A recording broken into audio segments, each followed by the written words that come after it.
Jadi bukan hanya gizi, tapi perekonomian ini di desanya, Mbak jualan apa di desa itu? Jualan beras, saya beli ya Mbak. Jadi menggerakkan ekonomi juga Betul. maksudnya ya. Minimal 1 kali makannya sudah ditanggung negara. Jadi mengurangi beban yang 2 lagi gitu. Betul. Ya, yang tujuan pertama tadi kita membentuk gizinya itu yang baik, gitu. Kedua, membantu perekonomian rakyat. Jadi tujuan mulia ini teman-teman yang nanti mengelola jangan sampai bergeser daripada tujuan mulia tersebut.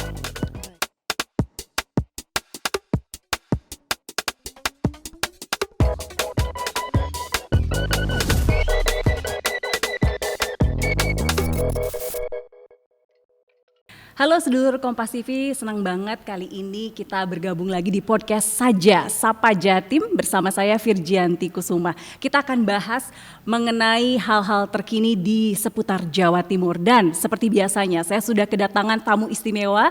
Kali ini adalah dokter yang nyentrik banget. Keren saya bilang ya, beliau adalah Dr. Benjamin Kristianto Mars, Magister Administrasi Rumah Sakit. Dr. Benjamin apa Benyamin? Benjamin Mbak sebenarnya. Benjamin ya. Tapi suka orang panggilnya Benyamin, bahkan ada yang panggil Bunyamin. Oh Bunyamin, tapi sebenarnya Benjamin saya udah bener ya Pak ya, Benjamin, ada keren banget. Nah beliau ini adalah anggota DPRD Provinsi Jawa Timur, Komisi E dari fraksi Partai Gerindra dan yang luar biasanya sudah menjabat 3 periode dari mulai 2014 sampai 2029 ya. Ya, 24 ini ya. Oke, berarti sudah 3 periode ya. Ya betul. Ini yang istimewa dari profil kita kali ini adalah beliau seorang politikus tapi juga basicnya dokter. Siap. Kok mau Pak sudah jadi dokter masih nyemplung ke politik? Jadi waktu itu ceritanya saya diminta, waktu itu saya cukup kenal baik dengan adiknya beliau, adiknya Pak Prabowo, Pak Hasim Joyo Hadikusumo. Lalu saya diminta untuk maju sebagai politikus seperti Mbak bilang. Awalnya memang saya ragu-ragu, kok seorang dokter mesti masuk ke politikus begitu. Tapi ternyata Mbak dalam perkembangan waktu setelah saya jalan ini, saya pikir memang butuh seorang dokter pada mewarnai politik kita. Kenapa? Banyak sekali kebijakan-kebijakan, terutama kesehatan, dinas sosial, yang makanya saya minta di Komisi E, Mbak. Oke, cocok banget ya Pak kalau Komisi E kan ada ketenagakerjaan, pendidikan, ada kesehatan sosial juga ya. Ya, betul. Peranan wanita begitu ya. Jadi pas di komisi makanya selalu saya minta Komisi E. Kalau guyonannya tuh Mbak, kalau ditanya komisi E itu komisi apa begitu. Saya suka guyonan komisi paha. Kenapa paha apa? Pahala Mbak. Oh pahala. Nah, karena di komisi E itu kita menabung buat tabungan nanti begitu. Sedangkan kalau komisi lain banyak yang ngurusin malah proyek lah, peternakan, perikanan dan segala macam. Ini bisa dibilang komisi yang paling mumet ya Pak ya? Paling mumet, paling dapat keluhan orang masyarakat. Soal kayak pendidikan SMA kemarin kita yang dikeluhkan. Soal BPJS agak something wrong, kita yang dikeluhkan. Banyak saudara-saudara kita, adik-adik kita yang difabel, yang cacat dan segala macam, kita yang harus nangani. Jadi itu komisi yang saya bilang mencari pahala aja untuk menaik. Nah, saya pikir ternyata begitu masuk, banyak hal-hal yang berhubungan dinas kesehatan dalam membuat kebijakan itu, memang mesti ada orang yang expert atau pengalaman di bidang itu. Harus ngerti banget harus gitu ya? Harus ngerti banget, sehingga kalau kebijakan itu dibuat, apalagi menyangkut masyarakat luas dan dia hanya mendengar atau membaca saja, tidak mengalami masalah itu langsung, maka dia tidak bisa membuat, takutnya dalam membuat kebijakan itu tidak maksimal. Nggak pas gitu ya, karena nggak tahu medan gitu ya. Betul. Oke, kita akan bahas sebenarnya kali ini soal makan bergizi gratis. Tapi saya pengen bahas dulu soal Bapak nih. Siap. Karena masyarakat juga harus diperkenalkan dengan orang yang mewakili mereka di DPRD gitu ya. Bapak Benjamin, Dr. Benjamin Kristianto, Magister Administrasi Rumah Sakit ini merupakan dokter lulusan Pajajaran ya Pak ya, Universitas Pajajaran Bandung. Kemudian mengambil S2 bidang Magister Administrasi Rumah Sakit di Universitas Erlangga. Ya, siap, betul. Betul ya Pak ya. Jadi langsung begitu lulus langsung ngambil ya Pak ya? Enggak, kan PTT dulu. PTT ya? Ya, waktu itu zamannya kita sebut PTT. Jadi kebetulan saya di Unpad, lalu Pajajaran, lalu waktu itu ya ini yang kemarin juga kita diskusi soal distribusi dokter misalnya. Nah, waktu zaman saya itu ada pertanyaan mau di tempat mana, lalu saya terpanggil untuk di tempat terpencil. Maka saya dilemparlah ke Puskesmas Sidomulyo Trenggalek. Nah, itu di ujung gunung ya Pak ya, perbatasan Ponorogo, ya, Ponorogo dengan Trenggalek ya? Siap, jadi itu di atas gunung, enak Mbak, waktu itu walaupun belum ada AC terus Mbak. Kenapa? Dingin sekali Mbak. Jadi di atas gunung itu dingin sekali Mbak. Jadi di atas gunung, cuman kendalanya tidak ada listrik dan air, sehingga kepala puskesmas sebelum saya itu tidak mau menempati di sana. Padahal saya tahu saya menggantikan salah satu dokter yang sebenarnya aslinya dari Ponorogo. Nah, tapi dia duduk ya, istilahnya datang ke puskesmas terus balik lagi, datang ke puskesmas balik lagi. Orang Ponorogo aja nggak sanggup gitu ya tinggal di situ. Betul, bahasanya begitu. Tapi Bapak asalnya dari Jakarta, sekolah di Bandung, kok mau-maunya Pak nyemplung ke Trenggalek? Iya, saya juga nggak ngerti kenapa ya. Nggak, itu hanya panggilan jiwa saja Mbak, karena ya memang kami ingin ya membantu masyarakat begitu.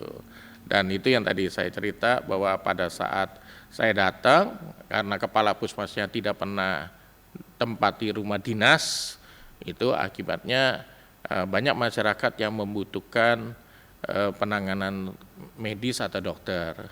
Nah, itu juga saya terpanggil, makanya saya datengin kepala dinasnya, saya minta tolong ada gak genset, gak usah saya dikasih genset baru lah, gak usah, genset dari puskesmas yang sudah ada listriknya, sehingga saya bawa genset dari puskesmas Suruh, waktu itu saya ambil. Nah, di situ saya gunakan karena saya bilang sama kepala dinas, kalau ngobatin bisalah pakai lampu templok ataupun ini. Tapi kalau ada luka jahitan, saya harus ngejahit. Dan kalau saya jahit itu, saya butuh lampu. Nah, karena saya ingin hasilnya jahitannya itu bagus dan segala macam. Nah, berhubung itu ya diberikanlah genset. Nah, sehingga saya bisa tinggal, ya cukup lumayan Mbak, 3 tahun Mbak. 3 tahun ya? Nggak ada listrik, nggak ada air itu, 3 tahun. Nah ini kan sulit ya Pak ya, pertama lokasinya terpencil, terus kemudian juga bukan orang asli sana, pasti ada geger budaya, karena saya juga, saya lulusan Unpad sama seperti Bapak, pindah ke Jawa Timur itu beberapa tahun geger budaya Pak, karena budayanya berbeda gitu. Siap, ya asal kita niati ya, jadi kita niati dan kita dasari apa gitu, dasari apa itu maksudnya, kalau kita menganggap ini bagian dari panggilan untuk membantu sesama, makanya tadi saya bilang di Komisi E saya pilih terus itu karena itu bagian dari membantu sesama, dan pahala tadi untuk tabungan pada dunia lain gitu. Setelah kita dipanggil Yang Maha Kuasa, maka itu jadi panggilan begitu maksud saya. Saya pernah Mbak, saya ingat ada bidan gitu kontak kami, diberitahu bahwa ada pertolongan persalinan. Nah, pertolongan persalinan, dia mimpin nggak bisa. Kalau kita ngerucuk pun perjalanan dari gunung itu ke kota kabupaten pusatnya Trenggalek, rumah sakit itu mungkin 2,5 jam. Jauhnya saking terpencilnya ya. Kalau sekarang ini seperti sini ke Solo. Iya benar juga ya. 2,5 jam. 2,5 jam. Terus gimana Pak waktu itu solusinya? Ya terpaksa saya harus turun dan itu lembah dalam sekali Mbak. Nah, kalau turun itu Mbak, waduh masih cepat, begitu. Nah, begitu sampai ya bersyukur sama Tuhan, akhirnya bayi itu bisa lahir, ditolong, lalu permasalahan lilitan tali pusat dan segala macam bisa kita clearkan. Begitu mau baliknya itu, nah itu Mbak. Soro banget ya. Soro amat, begitu naik. Yang dampingi kan masyarakat menganggap kita sudah menolong keluarganya, dia dampingi gitu ya. Saya berhenti sebentar, duduk di batu, minum dulu, naik lagi gitu. Karena benar-benar itu perjuangan. Makanya kemarin Begitu saya selesai dari puskesmas itu, lalu puskesmas itu saya robah menjadi Kepule, saya robah menjadi puskesmas biasa, menjadi puskesmas rawat inap. Saya kembangkan itu, karena saya kembangkan itu, terus kepala dinasnya yang saya tantang kemarin karena dia ragu, lihat saya kayaknya orang kota, apa mau di atas gunung gitu. Nah ternyata dia dapatkan saya mau di atas gunung, maka dia tawarkan sebenarnya ngambil spesialis objin, Mbak, disekolahkan. Disekolahkan karena memang kebutuhan dasarnya di Ya, daerah terpencil tuh ya, objin ya. ya, karena waktu itu saya berhasil melakukan banyak pertolongan itu. Cuman ya itu, Mbak, saya lebih suka berdikari mandiri walaupun susah. Akhirnya saya pilih masuk ke Mars itu, MKes Mars, jadi Master Kesehatan, Magister Administrasi Rumah Sakit di UNER. Begitu baca dan riset soal perjalanannya hidup Pak Benjamin ini tuh saya kayak refleksi diri saya sendiri. Karena saya juga produk dari puskesmas terpencil gitu ya. Siap. Jadi tidak ada listrik, tidak ada PDAM. Cuma bedanya kalau Bapak langsung meneruskan semangat ya untuk itu. Saya orang tua saya semangat ya sebagai ketua kepala puskesmas. Tapi saya sebagai anaknya saya nggak mau jadi dokter karena saking soro banget. Trauma aja waktu itu Trauma ya. karena lihat banyak korban-korban misalnya kena golok, kena apa dan diobatinya kan harus berusaha sendiri. Ya harus mampu. Iya itu betapa sulitnya. Anak saya yang pertama juga gitu, Mbak, sama seperti Mbak. Jadi anak saya pertama lahirnya kami usahakan di Bandung, tapi kan masih dinas, sehingga dia cepat menikmati kayak Mbak. Tinggal di atas gunung. Di atas gunung ya. Anak saya yang pertama itu pernah merasakan tinggal di atas gunung, terus pernah waktu saya dinas di puskesmas, terus balik ke rumah dinas, terus bingung, loh anakku di mana ya? Kenapa? Hilang, Mbak. Oh hilang, kok bisa? Kenapa hilang? Kan kita kan tidur gelaran, Mbak. Oh Jadi iya, pakai kasur hanya gelar, nggak ada dipannya, melantai gitu, pakai kasur. Ternyata anaknya merangkak masuk ke kolong lemari. Ya, jadi saya cari, ya mana anak saya? Ternyata anaknya di dalam lemari, bawah lemari gitu betulnya. Ya memang itu suka dukanya kita mengabdi pada masyarakat. Nah tetapi itu ada kepuasan sendiri pada saat seseorang itu siapapun yang sakit, mbah ini atau mbah, terus ngomong, dokter terima kasih, matur nuwun, itu kepuasan yang tidak bisa dinilai dengan rupiah. Membantu orang, berhasil menolong mereka, dan mereka puas dengan pelayanan kita, itu nilainya sungguh-sungguh luar biasa buat kepuasan batin. Tidak ternilai ya Pak ya? Tidak ternilai. Coba saya tanya Pak, saya sebagai produk anak puskesmas, saya tuh sering mengalami apalagi tempat terpencil ya, dokter tuh dibayar, kalau nggak mampu dibayar pakai pisang. Kalau Bapak juga pernah ngalamin? Oh iya. Pakai pisang gitu ya? Pakai pisang, betul. Mereka bawain makanan begitu. Jadi kadang-kadang begitu. Waktu saya pindah pun sekarang kan saya tinggalnya di Sidoarjo, Mbak. Begitu. Saya tinggal di Sidoarjo pun, waktu saya dinas di sana saya menerapkan percis seperti daerah. Jadi dulu saya praktek hanya 25.000 sampai 35.000 itu plus obat, Mbak. Jadi kadang-kadang orang bilang sama saya begini, dok, harga becak saya ke dokter hampir seimbang. Bayar becaknya 10.015, berobat ke saya bayarnya 25.000. Dengan obat nih, Mbak. Ini dengan obat begitu. Jadi biaya keringatnya untuk ngobatin itu nggak dibayar, Pak? Nggak dibayar. Hanya mengganti obat bahasanya. Tapi ya saya pikir yang tadi kepuasan yang luar biasa. Begitu. Ada yang mbah saya ingat rutin setiap dia mau berobat itu, karena dia tahu waktu saya bukan mengabdi di desa nih, Mbak. Ini mengabdi di Sidoarjo. Begitu, tahun 94 itu saya sudah praktek di Sidoarjo, Mbak. Jadi saya sudah jadi dokter itu 31 tahun yang lalu. 31. Mungkin Mbak udah lahir atau belum nih kira-kira? Oh sudah. Karena itu 31 tahun yang lalu. Ada Mbak yang tahu saya praktek. Saya kalau praktek, Mbak, dari jam 7-8 itu karena 100 lebih pasien bentuk pelayanan, jadi bisa sampai jam 12 malam. Kadang-kadang bisa sampai jam 1 malam. Nah ada mbah itu saya tahu setiap dia berobat sama saya selalu dia bawain makanan, Mbak. Ya makanannya yang Mbak bilang bukan makanan mewah, pisang, telo gitu-gitu ya. Gitu-gitu. Jadi apa yang dia buat begitu. Terus kadang-kadang dia bikinin gorengan-gorengan begitu ya. Nah, pas berobat berikutnya lagi dia tanya sama saya, itu dok gorengan yang kemarin itu, ayo dokter ngaku jawab jujur, dimakan atau tidak katanya. Lalu saya bilang dimakan. Kenapa saya bilang dimakan? Karena Mbak, sembah itu, setua itu, dia mau berkeringat gorengin saya, itu nilainya tinggi Mbak. Dia mau mengingat saya menggorengkan. Itu hal yang luar biasa. Jadi bukan soal ini tahu goreng, apa bala-bala begitu segala macam, bukan soal itu, tapi dia mengingat saya dan dia berusaha menggorengkan untuk mengganjal perut saya selama praktek. Nilai itu yang luar biasa menurut saya. Dan nggak bisa tergantikan oleh uang Tidak bisa. berapapun ya. Sekali lagi itu tidak bisa. Kepuasan batin yang beda begitu. Tapi katanya kalau banyak nolong Pak dalam hidupnya itu biasanya meskipun di situ mungkin capek keringat tapi nggak pernah susah biasanya. Ada aja yang nolong ya, betul Enggak tidak? juga. Oh nggak juga ya. Saya punya Mungkin- badai cukup keras. Oh cukup keras juga ya Pak ya. Ya cukup keras. Begitu. Apalagi dalam dunia politik itu. Nah ini bedanya politik dengan dokter Mbak.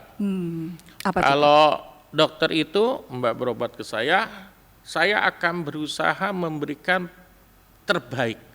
Jadi kalau saya bilang, Bu minum ini tulus tanpa membedakan dia miskin kaya, dia mau kulitnya putih hitam, mau dia keriting lurus, itu bukan masalah. Jadi pertanyaannya cuma satu, sakit nopo Mbah? Nah gitu, sakit nopo Pak? Jadi tidak bertanya pekerjaanmu apa atau apa, bukan begitu. Dan kita tulus membantu mereka. Tapi kalau dunia politik Mbak, kita duduk bersama, minum bersama, bisa nusuk dari belakang. Oh, Itu banyak sekali dunia politik itu ketidaktulusan. Asisten bisa menyerang kita.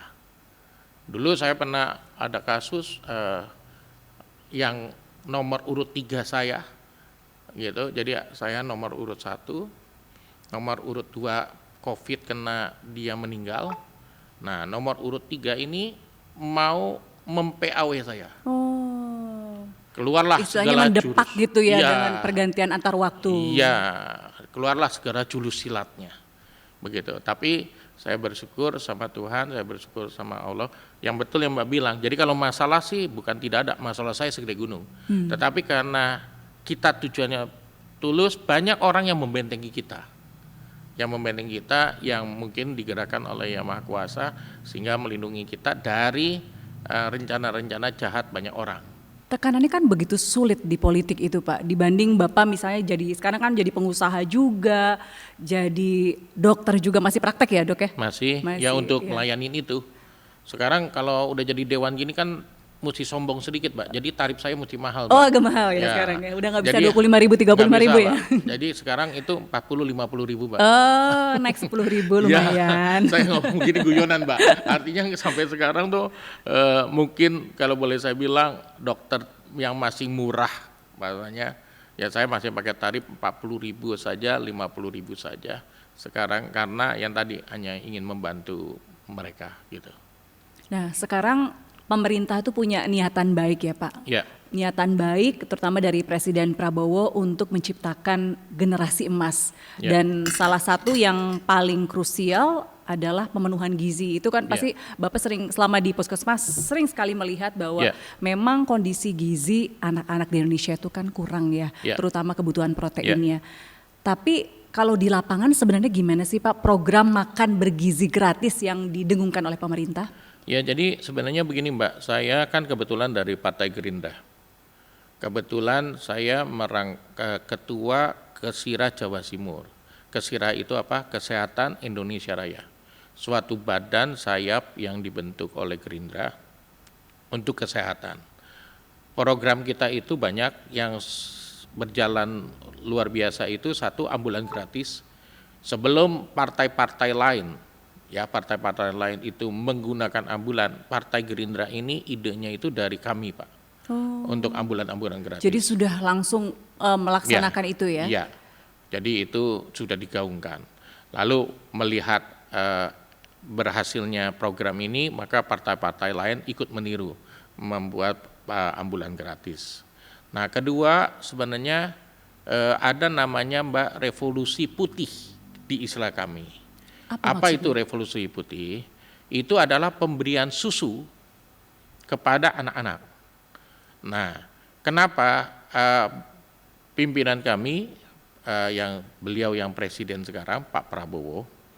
Jadi Pak Prabowo itu pernah melakukan riset kepada pasukan Kopassus beliau.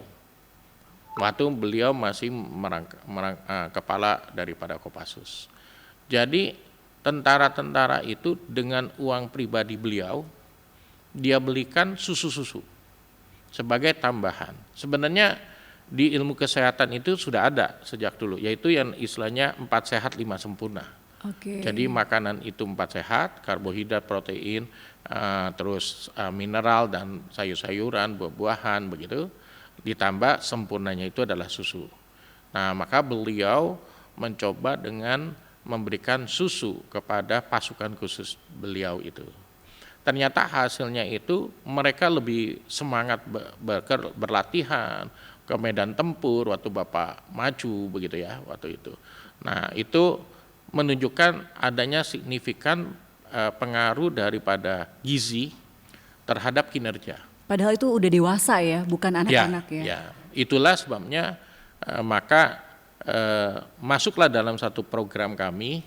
Kebetulan juga saya selain ketua Kesira Jawa Timur, saya merangkap bendahara umum Kesira se-Indonesia, Bu. Bendum Kesira Nasional. Jadi saya pegang juga. Nah, di situ kita banyak bikin program. Nah, salah satunya Revolusi Putih, bikin klinik-klinik buat masyarakat tidak mampu begitu. Nah, begitu beliau maju menjadi presiden, maka itu salah satu yang menjadi program daripada beliau adalah melihat stunting itu masih tinggi. Lalu kita tahu kita punya program ingin 2045 ini semua Indonesia menjadi Indonesia Emas begitu. Maka untuk mencapai 20 tahun ke depan, perlulah generasi muda sekarang dibuat supaya intelektualnya, kepintarannya, gizinya dan segala macamnya tercapai untuk menjadi generasi muda yang hebat nanti. Dan mereka lah yang menjadi penerus kita pada saat tongkat estafet diberikan begitu. Jadi itulah sebabnya adalah program makan bergizi gratis ini. Tujuannya kan mulai dibantu dari hamil, Mbak, sebenarnya. Jadi dari hamil, ibu hamil dibantu gizinya sampai dia lahir, sampai dia PAUD, TK, SD, SMP, SMA. Nah, itu dibantu dengan harapan perkembangan otak mereka bisa maksimal. Nah, karena kita tahu umur 3 tahunan itu otak itu sudah boleh dibilang berhenti berkembangnya, tetapi struktur muskuler atau otot dan sistem imunisasi daya tahan dan sebagainya tetap berkembang sampai usia remaja atau usia memasuki pubertas. Tapi kalau kepintaran itu sejak awal dari rahimnya ibu dia berkembang begitu. Makanya kalau kita nolong persalinan biasanya kalau kepala udah keluar pasti anak itu bisa lahir. Kenapa? Organ terbesar daripada bayi itu bukan di bokongnya atau di pinggulnya tetapi di kepala. Jadi kalau kepala lewat pasti badan lewat, pasti bokong lewat, kaki lewat, begitu ya ceritanya. Nah, kenapa kepala itu organ paling besar? Karena pada saat dalam rahim itu otak itu udah berkembang maksimal, sudah berkembang bagus. Jadi maka kepalanya itu, headnya itu dia sudah gede gitu maksudnya. Sedangkan badan ya mengembangi nanti begitu ceritanya. Oh, kalau di Jawa Timur kan ini sudah beberapa bulan ya berlangsung untuk MBG ini. Kalau pengamatan Bapak selama di lapangan bagaimana pelaksanaannya? Jadi saya dapil saya kan kebetulan Sidoarjo ya. Jadi saya kalau reses masih beberapa desa itu belum ada. Padahal kan target Bapak adalah seluruh begitu. Yang kemarin di uji coba itu adalah baru try and error daripada program itu. Jadi sampai kapan Pak periode trial and error-nya? Mestinya tahun ini sudah mulai diaplikasikan ke semua begitu. Makanya kemarin saya juga ketemu sama Prof. Danang, Ketua BGN. Kita diskusi bagaimana caranya dapur-dapur itu bisa segera terbentuk. Begitu, dapur itu terbentuk, lalu dapur itu juga dijaga kualitasnya. Karena kan Mbak pernah dengar di TikTok atau di media, pada saat ada masalah ayam, terlalu influencer itu ngomongnya, anak saya juga dari kecil makan ayam. Gitu. Nah, sebenarnya komen dia juga salah menurut saya. Bukan salahnya ayamnya itu, bukan salah ayamnya, tapi salah pengelolaannya. Iya, itu apakah karena satuan pelayanan penyedia gizinya itu memang kurang atau kenapa sebenarnya masalahnya? Makanya dari pengalaman ini lagi oleh beliau Prof. Danang ini lagi dimodifikasi atau dilakukan pengawasan. Jadi nanti setiap dapur umum itu, dapur masyarakat itu terdiri dari 3 komponen, Mbak. Komponen pertama harus ada ahli gizi. Komponen kedua adalah orang yang dilatih di BGN sebagai pengawas. Komponen ketiga baru komponen bagian keuangannya. Karena yang ditakuti dana pemerintah masuk ke dapur itu, tapi tidak digunakan untuk memberikan gizi yang cukup. Makanya sampai food tray-nya, omprengnya aja itu bergeser dari 4,5 cm diwajibkan 6 cm. Kenapa? Kalau terlalu pendek, nasinya juga setinggi apa? Nah, jadi mesti agak tinggi supaya nasinya cukup, ayamnya cukup masuk, buah-buahan juga bisa gitu ya. Jadi prinsip 4 sehat 5 sempurna. Jadi ada ahli gizi yang memantau itu, ada tim dari pusat juga yang membantu mengawasi proses itu. Jadi supaya benar-benar misalnya ya dia terbiasa dengan masakan pedas, buka dapur makan, dikasih anak TK kan nggak bisa makan. Nah, artinya seorang ahli gizi harus membantu mengelola makanan itu. Nanti bukan salah ayamnya atau bukan salah mas sapinya begitu, tapi salahnya adalah bagian yang mengelola itu terlalu keras lah atau kurang empuk atau apa. Nah, itu yang mesti diawasin sehingga target mulia tadi untuk mencegah stunting dan membentuk generasi muda yang kuat, maju, nah itu bisa tercapai. Itu kendalanya sebenarnya di infrastruktur dalam hal ini penyediaan SPPG-nya atau memang distribusi juga bermasalah? Jadi begini, kebetulan saya juga bangunkan masyarakat satu kecamatan di Sidoarjo dapur itu. Saya bilang sama Pak Kepala Desanya, Pak, nanti yang kerja bukan orang saya, tapi yang kerja itu biar orang-orang ibu-ibu PKK, ibu-ibu posyandu. Karena Mbak tahu, yang ibu-ibu yang bergerak ke posyandu, yang membantu imunisasi segala macam, gajinya tahu gak Mbak berapa? Gak tahu saya. 50.000 sebulan. 50.000 dengan sebegitu banyak pengabdian mereka itu hanya 50.000 per bulan ya. Dan palingan akan dinaikkan. Jadi ini jangan ngomong Surabaya, kalau Surabaya pendapatan PAD-nya kan tinggi. Tapi ini yang daerah-daerah 50.000 dan mungkin mau naik katanya dengar-dengarnya jadi 100.000. Zaman sekarang loh Mbak, 100.000 sebulan, bukan sehari, sebulan. Nah, makanya saya ngomong sama kepala desa, ibu-ibu pejuang ini, nanti dia inilah yang kita minta masak di situ, supaya dia ada pendapatan tambahan. Bapak-bapak yang pengangguran, yang bapak-bapak udah nganterin makanan kan pakai sepeda motor ke sekolah-sekolah kan bisa. Anak-anak muda bantuin packing-packing kan bisa, begitu. Nah, maunya Bapak sebenarnya Pak Prabowo, jadi bukan hanya gizi, tapi perekonomian ini di desanya, Mbak jualan apa di desa itu? Jualan beras, saya beli ya Mbak. Jadi menggerakkan ekonomi juga betul. Maksudnya ya. Pak, daripada dia nongkrong di pasar seharian jualan ayam gak laku-laku, misalnya, ini kita langsung beli. Jadi ekonomi desa itu bisa berjalan. Itu tujuannya. Tapi kemarin kita diskusi banyak kebalikan Mbak, yang orang-orang yang biasa catering. Yang besar-besar skalanya itu baru malah ikutan tender ya Pak? Pinter Mbak Virgin ini sudah bisa menebak arah ngomongan saya. Iya, jadi yang kecil-kecil itu nggak kebagian. Betul, saya bilang itu salah. Kenapa salah? karena begitu mereka yang duitnya besar-besar masuk gitu ya ke desa-desa, maka mereka kan udah punya tenderan ayam sendiri, Iya. punya tenderan beras sendiri, sehingga rakyat tidak akan tetap sejahtera. Bukan hanya masalah gizi di sini. Nah, kalau mereka orientednya itu untuk uang, takutnya yang tadi, misalnya karbohidrat nasi itu misalnya 50 gram, misalnya dikasih cuma 25 gram. Karena oriented mereka kan bisnis. Karena harus cari keuntungan, Iya. harus cari cuan juga kan. Iya. Jadi itu yang saya sampaikan, jangan, karena banyak, jadi bos-bos besar atau yang punya restoran-restoran yang banyak udah di daerah-daerah ada, misalnya apa gitu ya, nggak enak lah sebut merek. Nah misalnya restoran anu yang banyak, dia kan udah pengalaman bikin itu. Tetapi dampaknya masyarakat itu tidak terlibat dalam perputaran itu. Dan mindset mereka harus dihapus bahwa kan kalau nggak salah dari 15.000 di split, Mbak. Iya. Di split 10.000-nya itu khusus menunya.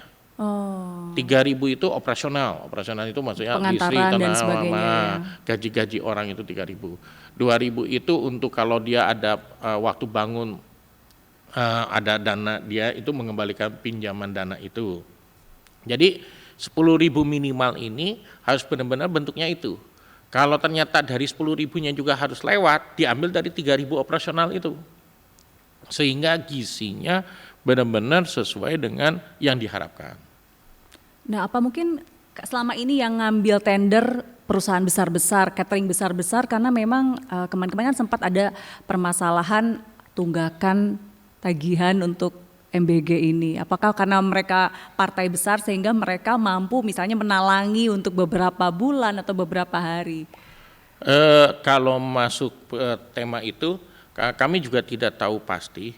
Sebenarnya mereka itu diminta tolong siapa atau bagaimana. Cuman tujuan goal mulianya itu harus melibatkan masyarakat, harus berhasil meningkatkan gizi sesuai pola gizinya dan tata pelaksananya maupun penyajiannya harus memenuhi, sehingga targetnya tadi membentuk generasi muda yang itu hebat, bagus. Nah kadang-kadang kan Mbak, kayak dulu zaman COVID aja nih, saya ngomongin COVID. Banyak teman-teman saya Mbak yang ikut tenderan, misalnya beli alat ventilator atau apa, itu sampai sekarang banyak yang belum kebayar. Nah kenapa begitu? Ya kita tahulah, di dalam struktur manapun ada oknum-oknum. Nah itu yang salah. Makanya makan gizi gratis ini sebenarnya dari Pak Prabowo tujuannya sangat mulia. 2, anggaran oleh beliau sudah disiapkan, tinggal jajaran bawahnya yang harus menata agar benar-benar ini tujuan mulianya tidak terkontaminasi oleh niat-niat bisnis lainnya. Itu dia ya, PR-nya justru sulitnya di situ ya Pak ya. Kan DPRD ini merupakan pihak yang mengawasi, mengevaluasi di lapangan. Kalau di lapangan bagaimana Pak respon dari masyarakat terkait MBG ini? Loh sangat positif, karena kan ini kan benar-benar makan gratis. Sempat kemarin waktu mau dibentuk pertama kali kan misalnya nih, kok nggak makannya itu 3 kali aja yang gratis? Ya nggak mungkin lah, dana pemerintah sanggup membantu itu. Tapi minimal kan, anak kita Mbak Virgin misalnya, minimal 1 kali makannya sudah ditanggung negara. Jadi mengurangi beban yang 2 lagi gitu. Betul, ya? Sehingga keluarga itu yang mestinya mungkin biayanya besar jadi bisa terbantu. Apalagi yang tadi saya bilang, menghidupkan perekonomian rakyat. Nah, ibu-ibu posyandu yang pendapatannya hanya 50-100 ribu per bulan, sekarang dia bisa dapat misalnya dia bantu masak-masak dari jam 7 pagi sampai jam 10 misalnya dikasih 1,5 juta misalnya, kan mereka lebih dapat lagi gitu kan. Dan pekerjaan ini kan pekerjaan yang hal biasa, karena penataan tempat dapur itu Mbak sudah diatur sedemikian rupa sehingga misalnya ada bagian penerimaan, ada bagian mencuci makanannya, ada bagian yang meraciknya, ada bagian yang masak, ada bagian packing, ada bagian nganter. Jadi ada ibu-ibu yang terima mungkin yang lebih lanjut ya dia bagian terima aja. Nah, mungkin kalau udah berjalan, kami anggota dewan akan memantau kegiatan itu. Jadi Sesuai sejauh dengan ini sudah bagaimana? Saya lihat di Instagram Bapak aktif juga tuh turun ke masyarakat. Tapi Iya. sejauh ini bagaimana dari beberapa daerah yang sudah dapat MBG? Yang dibantu kemarin dari pemerintah ataupun melalui teman-teman kita TNI gitu, itu udah berjalan. Tapi kan itu yang di bawah pengawasan TNI. Tidak bisa kan berbentuk dapur seperti dapur pengen perang terus begitu. Iya. Artinya tiap desa itu kan harus, makanya ada lokasi untuk 3.000. Nah, itu yang sedang lagi berjalan, penataan tempatnya dan segala macam. Nah, itu yang kita harapkan bisa dibantuin. Kita juga ngomong jangan semuanya dibebankan oleh negara. Jadi Provinsi Jawa Timur pun juga siapkan anggaran juga, sehingga nanti bisa kolaborasi dari APBN, APBD tingkat 1, APBD tingkat 2 bisa membuat program ini. Jadi ada simultan bantuan dana ya, bukan hanya dari pusat. Nah Iya, sekarang betul. yang berjalan tuh sudah keluar dari provinsi atau masih dari pusat? Pusat. Oh hanya pusat dulu ya? Pusat dulu. Oke. Kemudian kapan kira-kira pemerataan itu bisa dilaksanakan? Ya tadi targetnya sih mestinya tahun ini sudah harus berjalan. Agustus ini nanti ajaran baru lagi udah mesti berjalan tuh semuanya. Mestinya begitu targetnya. Kendala di lapangan apa sih sebenarnya? Yang tadi saya bilang Mbak, kendala di lapangan itu bagaimana orang-orang yang di lapangan ini bisa memperjemahkan kebijakan itu. Yaitu kembali lagi pada panggilan dia. Kalau mereka ngerti bahwa ini program yang untuk membantu generasi muda, artinya anak cucu kita, maka dia akan, yo kalau bisnis ya bisnis, tapi jangan ono begitulah. Jangan nemen gitu ya. Gitu. Nah jadi kalau itu ada rasa seperti itu, maka program ini akan berjalan luar biasa. Tetapi kalau dimasukin dengan orang-orang yang orientednya bisnis semata, ya itu yang kita takutkan akhirnya kadar gizinya, pelayanannya jadi tidak maksimal begitu. Itu kan nyeleksinya sulit juga kalau misalnya mau cari yang benar-benar ada sisi pengabdiannya juga selain cari untung. Ya betul, itulah dilematisnya dari badan ini ya. Artinya kan masyarakat kayak tadi Mbak nanya misalnya, kenapa kok ini belum berjalan semua sih begitu? Ya itulah satu sisi pengen berjalan cepat, tapi satu sisi juga kehati-hatian dalam membentuk itu supaya tidak orientednya itu hanya sebatas bisnis semata begitu. Jadi memang permasalahannya untuk menjalankan program yang sebenarnya sangat mulia itu kompleks banget gitu ya. Betul.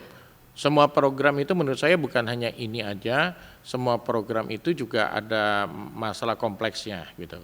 Nah, tinggal bagaimana memperjemahkan dan kembali lagi hati kita ini yang harus mengontrol terhadap setiap kegiatan itu.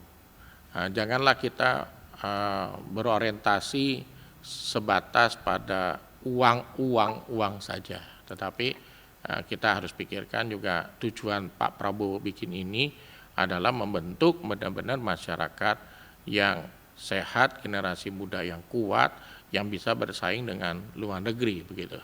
Nah, saya melihat bahwa dalam beberapa bulan ini kan sudah dilaksanakan. Sudah ada belum sih dari mungkin riset kecil-kecilan, karena pasti kan butuh waktu yang lama ya untuk melihat dampaknya. Apakah sudah ada masukan, apakah data-data terbaru dalam beberapa bulan ketika diberikan dengan dibandingkan waktu sebelum diberikan, apakah ada perbedaan? Kalau melihat gitu langsung nggak bisa ya, saya setuju yang Mbak bilang riset itu butuh waktu. Ya. Karena gizi itu tidak langsung bisa seperti itu gitu ya. Jadi indikator gizi kan 1 kenaikan berat badan. Nah 2 kalau bayi-bayi itu misalnya lingkar lengannya, lingkar perutnya, lingkar kepala misalnya. Nah itu yang mesti diperhatikan. Jadi tidak selalu itu. Nah nanti mungkin setelah 2 tahunan baru kita bisa melihat tadi indikator daripada stunting ini yang ditangani oleh ibu-ibu posyandu segala macam, apakah ada penurunan begitu ya. Memang tiap tahun kan setiap kabupaten kayak gubernur juga memberikan laporan tentang angka stunting di daerahnya masing-masing berapa. Nah dari situ nanti kita bisa lihat apakah turun atau tidak stunting itu, begitu. Kalau misalnya lihat permasalahan soal MBG ini, yang paling pertama dibenahi apa sih sebenarnya, Dok? Ya, yang tujuan pertama tadi kita membentuk gizinya itu yang baik, begitu. Kedua, membantu perekonomian rakyat. Itu kan sasarannya, begitu. Tadi jadi balik lagi sebenarnya permasalahannya itu ya, yang Iya. dari niat mulia itu memang harus jangan dibelokkan dengan niatan-niatan lainnya. Betul. Jadi tadi pagi nggak sengaja saya sementara lihat di rumah sakit, saya lihat-lihat berita. Nah di situ misalnya ada generasi muda ngomong di media, dia bilang bahwa kan polisi rencanakan membeli robotik. Robotik anjing itu ya. Ya, nah robotik anjing mau pakai robot polisinya segala macam. Si anak muda itu bilang sebenarnya Indonesia itu sudah sering melakukan lomba robotik Dan ya, juara internasional. betul. Nah, Mbak ternyata mempelajari juga. Jadi artinya orang Indonesia itu tidak kalah loh Mbak, pinternya segala macamnya. Tetapi masyarakat Indonesia sendiri masih tidak pede produk sendiri, begitu. Kemarin ada pertanyaan, Dok, emangnya kalau medical check up di Singapura sama medical check up di Indonesia itu beda? Ya podo. Iya. Alatnya itu sama, regennya sama, yang ngambil darah juga hebat, begitu. Hanya kan orang ada rasa gengsi bahwa ngambil dari mana? Oh dari Singapura, Glen Eagle, begitu. Nah itu hanya memenuhi gengsinya saja.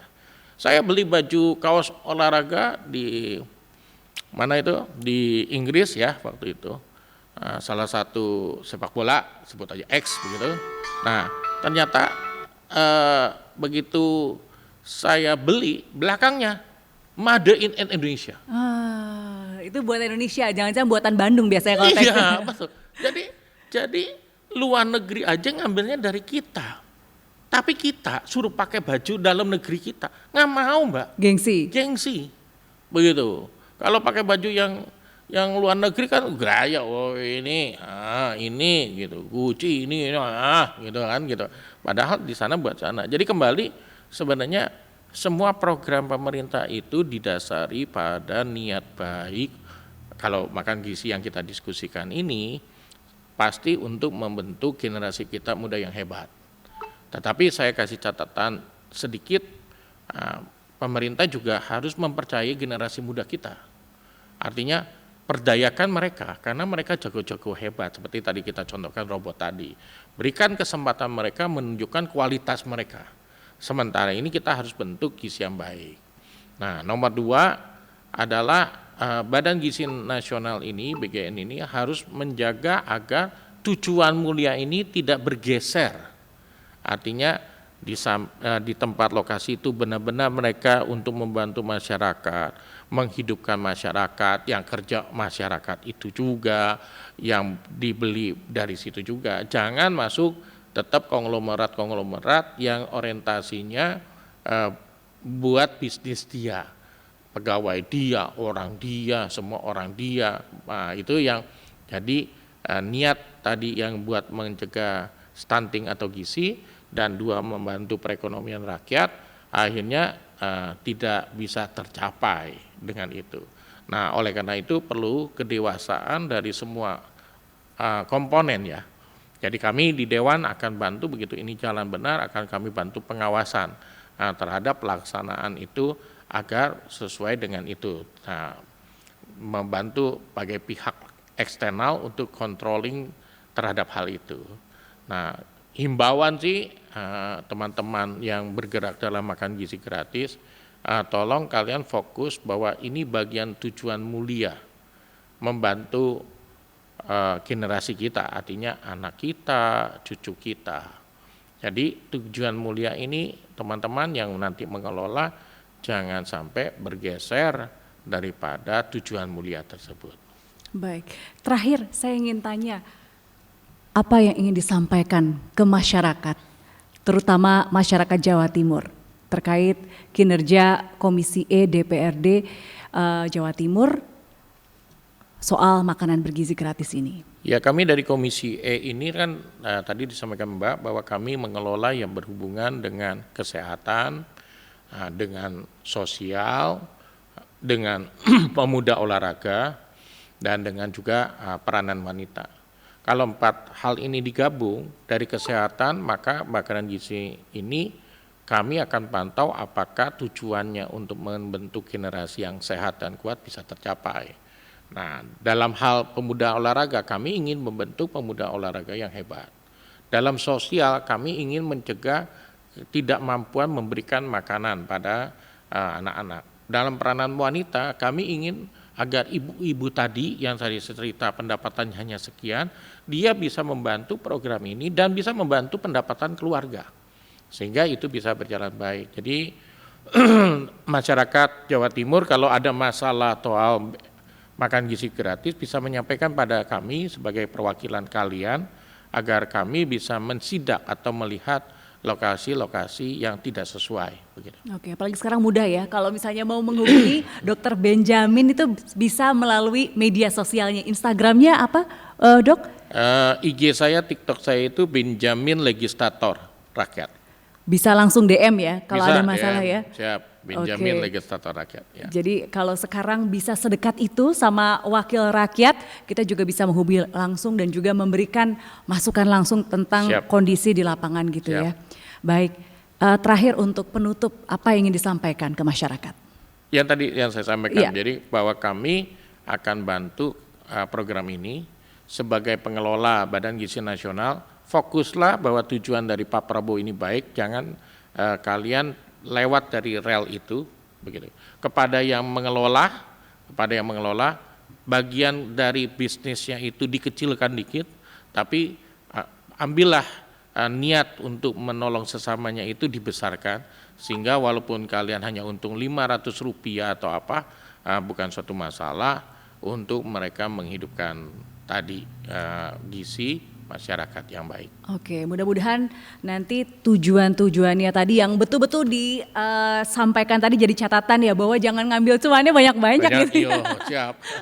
Terima kasih Dr. Benjamin Kristianto, Magister Administrasi Rumah Sakit. Mudah-mudahan lancar terus menjalankan tugasnya, sehat terus sehingga bisa mendengar keluhan masyarakat. Siap, terima kasih Bapak Irjen. Ya. Baik, saudara, kita pamit dulu di podcast saja Sapa Jatim. Kita ketemu lagi di podcast selanjutnya. Dan jangan lupa untuk like, subscribe, dan juga pantengin terus ya untuk podcast-podcast selanjutnya. Sampai jumpa.